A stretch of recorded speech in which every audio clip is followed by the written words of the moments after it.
This is Turn 2, fully stocked by the Party Pantry in Council Bluffs, located just off the beaten path on 35th and 5th Avenue. It's time to find some gas, a gas station that won't break the bank with some great prices on food, fuel, beer, and so much more. The Party Pantry is where you go to save a little green. Well, it's time for the Fast Five, and this week we're going to change it up a little bit. We're going to ask Buddy and Andrew 5 quick opinions, and I want to get your guys' gut reaction to some things that have been happening so far in the NASCAR world. Then we have one of them we're going to work in with the dirt world. The first question I want to ask you guys, not necessarily that Kyle Busch is having a bad season, but he's been having a quiet season. Is this a result of him trying to be a little bit of under the radar, or is this a result of having some issues? I think with Kyle Busch, he's a hot-headed, fiery, competitive individual, but he did mention in the offseason that he was actually going to work on his public image a little bit, and I think that's taken so much of his energy that his driving might be suffering a little bit, but I don't think his driving is really that bad. I think he's just laying low, so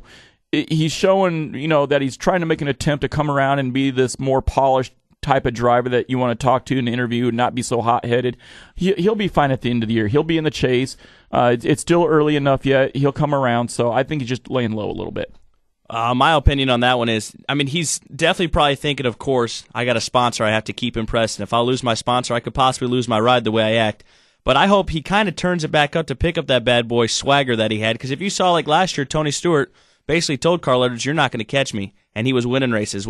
When Kyle Busch could have that swagger of you guys aren't going to beat me, he would win and he would run good. Now he's laying low and he's just kind of, I'm a little nice guy, run 15th, 20th place. That's not going to be good enough. I think Kyle Busch will end up in the chase, but I hope he gets that swagger picked up quick because I really like him as a driver. He's a hell of a driver. Question number 2. Is Pablo Montoya in that 42, is he in jeopardy of losing his ride at Earnhardt Ganassi Racing? I sure hope so. I really don't like him as a driver. He runs good at certain places, but I think we need to try to get somebody else back in the sport. I wish Regan Smith could have a better ride. If he could get in the sport, or somebody coming up through the rankings in the Nationwide or the Truck Series, they're going to get up there first. I guess Juan Pablo's probably still one of the top 30 drivers in the Sprint Cup Series, but let's try to get somebody else in there that can start winning some races for that team. Top 30 hardly ever cuts it, though. You betcha. I think with Juan Pablo Montoya, myself personally, how do I put this eloquently? How you put it easily? Do you think he will be in the ride in the 42 next year? Yes. You think he will be? From the standpoint, I agree with Andrew. His driving, not the best. But from a marketing standpoint with that team and with NASCAR, when they're going after the Latino and the Hispanic community, I think it's Danica Patrick fever all over again. They're not going to want to lose one of their several, a minority. A minority driver. They don't want to lose that minority fan base, so it is key, I think, for NASCAR and that team to retain Juan Pablo Montoya. That's interesting. I completely agree with that point. That's a great point you put up there. This is Turn 2, fully stocked by the Party Pantry in Council Bluffs, just off the beaten path on 35th and 5th Avenue. Some great prices on food, fuel, and a large selection of booze in their hooch room. Get to the Party Pantry today, 35th and 5th Avenue, and save a couple of dollars, not only on booze, food, and so much more, but also save yourself a couple of cents on some penny. Question number 3. Michael Waltrip Racing. I tell you what, they've absolutely dominated and exceeded expectations so far this season. Is this for real, or is this a fluke? I think this is absolutely for real. A lot of people in the offseason were Michael Waltrip was, for years, has been the butt of jokes. His drivers were okay, but they weren't great. And then all of a sudden you hear that Clint Bowyer's coming over, and that should have been your first wake-up call right there.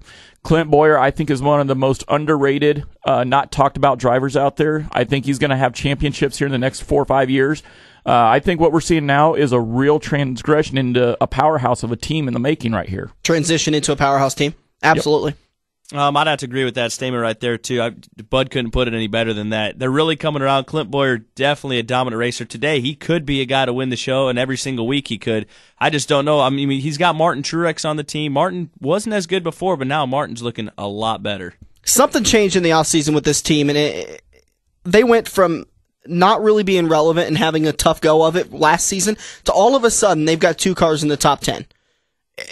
Just Clint Bowyer coming over can't do that. Michael Waltrip, Martin Truex has all of a sudden turned it on. Well, I think out of their 3 drivers, hands down, I think Clint Bowyer is the most talented there.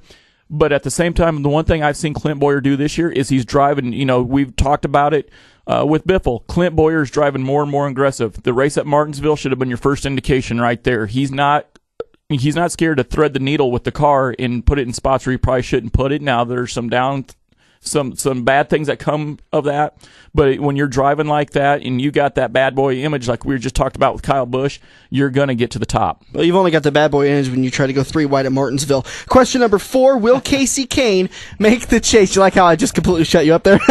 Don't even let you answer. Question number 4: Will Casey Kane make the chase if he does not win a race this year?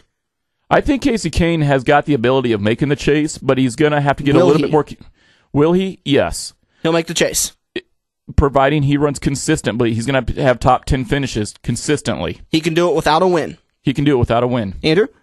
I believe he's going to win, so can he do it without a win? No, because I think he's going to win at least 3 races before the chase. Here's what he's got coming up, and here's what the hill he's got to climb. 143 points behind first place. He's 62 points out of the chase behind 12th place. That is an absolute ton of points, and if you don't start getting bonus points after win, it's going to be difficult. It's only a third of the way into the season, though. I see Kane being in the chase. Fuel issues again for Penske Racing as they leave Texas last Saturday night. The 2 had some issues with fuel pickup, had nothing to do with the ECI, the fuel inject, any of that kind of stuff, had everything to do with fuel pickup. We saw this a couple of weeks ago at Las Vegas where the 2 and the 22 both had issues. Is Penske Racing in for a long season if they don't get these fuel issues solved? I think if they don't get these solved, they're going to be in for a real long issue. They're going to have to get on the ball, and they're going to have to figure something out, or it's not going to look pretty for the Penske team. I agree 100%. I mean, that's something you can't win a championship unless you have a team. And if the crew chief can't figure it out, if the guys back at the shop can't figure it out, pretty soon Mr. Penske is going to start getting very upset. Greg Biffle felt a pinch of it last season as the season got started, and they started with the new fueling system, the new fueling cans, and the way they redesigned that, and it seemed like the 16 team was behind the 8 ball on that and wasn't able to really adapt very well with it, and they suffered several times with it. Came down to simply they didn't get the tank full, and they had to come back in while the other drivers were out there, and both times, several times when Biffle had to come in for a splash and go, he was up in the top 10, and the same thing with the Penskes, the 2 and the 22, when they've had these issues, they've been in the top 10, the top 5, and they've had good cars. It's difficult when you can't get any fuel to the engine. I mean, there's nothing you can do. Yeah, you can't go nowhere. You're going to end up rooting out on the racetrack somewhere. So, but they're going to have to get something figured out. Even without any fuel, Keselowski is able to get it to the pits both times, so he has that over Rudiman. And we keep giving that guy crap, even though we agree that he did nothing wrong. But we've saved a little bit of time in turn 2 for talking a little bit about your point system. You've come up with a new point system you want to kind of talk a little bit about. It gets some of these local drivers a little bit more cash in their pockets. Tell us a little bit about it. You know, for a lot of years, I always wanted to be a promoter or have a series of my own. And so the one thing I've really noticed, it didn't matter if you're in an A mod, a late model, a sprint car, a cage car, a wheelbarrow with a broken handle. It didn't matter. Some guys really thought that they were better than the others. You mean I could put my wheelbarrow into your racing series? Well, I've got a fast wheelbarrow. We've got some good turns. If your name was Jesse Sabine, I'd say yes. But I don't know. But when I looked at NASCAR, and I can't remember exactly how many starts NASCAR in the Whelen Series, I don't know how many starts they use, but I know in the IMCA, in the Sport Mods, for example, you're nationally ranked off your top 55 starts. Well, I don't have enough money in my cash reserve to run 55 nights. I only run 20 or 30, maybe half that. So what I do is you go over to Joe's Karting, or you call me at Joe's Karting. You pay $20 up front plus tax. You get a free race at Joe's. Well, then you have to give me your schedule. You're only allowed to represent one class car. I don't care what sanction. I don't care what night. I don't care what track. It's just a race night to me. You have to claim a minimum 10 nights, a maximum of 30 nights. You take 30 nights. I use INCA scoring, which is 40 points for a feature win. 30 nights times 40 points. If you're to win every night, that's 1,200 points. Andrew goes, well, I'm not Jesse Sabine. I'm only going to run 10 nights in my late model. All right, I take that same 1,200 points, I divide it by 10 nights, makes Andrew's A feature worth 120 points. And I try to take big budget out of it, but then you can also get bonus points at Joe's Karting. You know, that's a good point. That's a good thing to bring up. The guys up in the Cup Series, you can get bonus points by leading a lap, by winning the race. How do we get bonus points by being a part of your series? By going over to Joe's. Once you pay your $20, you go to Joe's, and basically it's 1 point per cart. So if you're in a race with 10 carts and you win, regardless of where you start, you get 10 points. If you're in a race with 5 go-karts and you win, you get 5 points. It doesn't matter where you start. And then for each position behind, it's 1 point. So if you're in a race with 10 carts and you finish second, you get 9 points. So you're guaranteed a minimum 1 point and a maximum of 10 points. But the nice thing with the series is we don't expect a lot of the dirt drivers to be inside Joe's, honestly. So every now and then if they come on over, they'll get some bonus points, but we really emphasize the dirt features. When you're getting 40 points for a dirt feature, how many you're going to have to buy 4 races at Joe's to equal that. So it's very possible to never step foot inside Joe's and still win money from Joe's. When does the season start officially? The season actually started back on March 3rd, runs through October 31st. You have until June 1st to sign up. Any races that you've done on the dirt or at Joe's back to March 3rd will count, but after June 1st, the series is locked. You cannot enter. Okay, and then you said the series ends when? October 31st. And then for every race that you do at Joe's, is there any kind of extra cash that goes into the victor's pocket? Yep. On your $20 entry, $15 goes into the payout for every $13.50 or more race, or even $12 race. In fact, I just got the okay from from the owner of Joe's. Any paid race at Joe's Karting will now get the $1.50 kickback. Right now, I believe on 16 drivers signed up with schedules, first place pays out almost $100 right now. But there's also other incentives. Real quick. If you win the Dirt Series, Rachel and I will pay your $25 donation. You're into the Racing with the Stars. Andrew, you've been a part of that. That's a big deal with the holiday. That's a fun deal. It's a good deal, too, yes. That's a big deal. And we're going to talk more about the Racing with the Stars when it comes up in the next couple of months. I believe that happens around Christmas time, right? Yep, starting in November. Yeah, we'll get you more information on that stuff, but that's a great event, and I want to be a part of that this year if huge. You'll let me on the track. Well, we have speed requirements, Damon. Another thing, Damon Richards. I want to personally thank Damon Richards with Demon Decals. He came on board. He sponsored the series.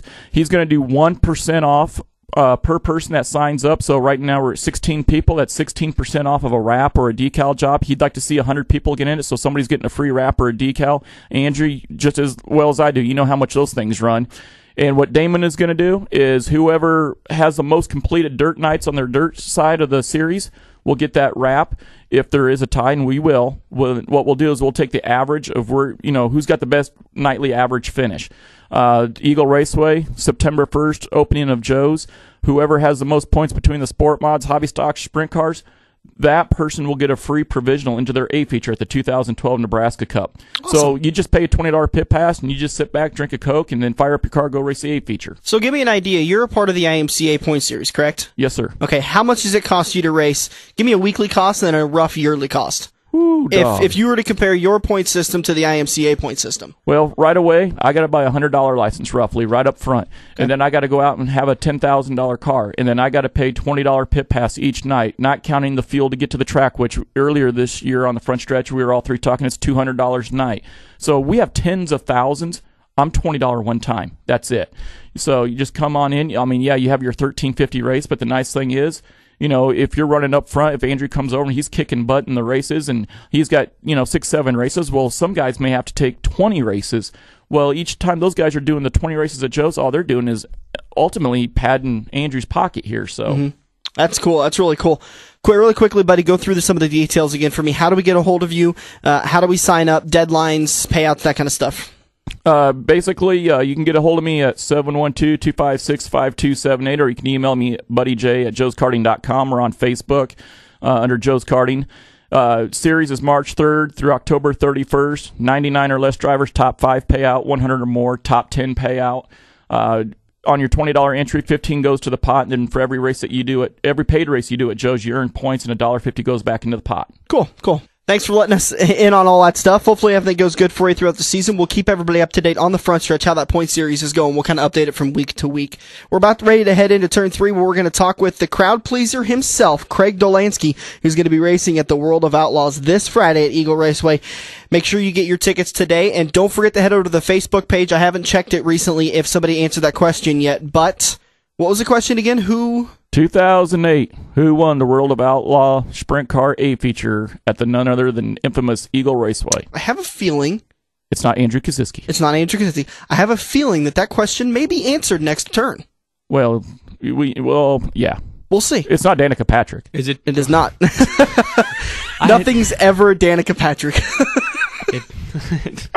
Honestly, if Bud could take Danica Patrick out on a date, or Jesse Sobbing, I'm pretty sure he'd go with Jesse Sobbing. I think so. Well, Jesse Sobbing Danica's Danica. Jesse Sobbing is almost biblical. I know. You love yourself some Jesse Sobbing.